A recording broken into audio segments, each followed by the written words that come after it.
Hello, നമുക്ക് fully packed ആയിട്ടുള്ള ഒരു വീക്കെൻഡ് കണ്ടാലോ?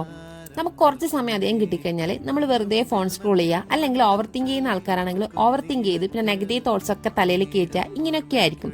ഇനിയല്ല, നമുക്ക് സമയം ഒന്നിനും ഇല്ലാതെ നമുക്ക് കുറേ കാര്യങ്ങൾ അന്നത്തെ ദിവസം ചെയ്യാനുണ്ടെങ്കിൽ നമ്മൾ ഓരോ കാര്യങ്ങളിൽ എൻഗേജ്ഡ് ആയിട്ട് ഫുള്ളി അതിൽ നമ്മൾ ഫോക്കസ്ഡ് ആയിരിക്കും. അങ്ങനെ ചെയ്യുന്ന ദിവസങ്ങളിൽ നമുക്ക് ആ ദിവസം കുറച്ചും കൂടി പ്രൊഡക്റ്റീവ് ആയിട്ടും ഫീൽ ചെയ്യാറുണ്ട്, അല്ലേ? നമ്മൾ അപ്പാർട്ട്മെന്റിൽ സോണിയാട്ടിന്റെ കുട്ടീന്റെ ബർത്ത്ഡേ ആയിരുന്നു. അവന്റെ സെക്കൻഡ് ബർത്ത്ഡേ ആണ്. ഒരു വർഷം മുന്നേ ഇതേ ദിവസം എടുത്ത് നോക്കി കഴിഞ്ഞാൽ ഈ യൂട്യൂബ് ചാനൽ തന്നെ ഇവന്റെ ഫസ്റ്റ് ബർത്ത്ഡേന്റെ വീഡിയോയും കാണാൻ പറ്റും.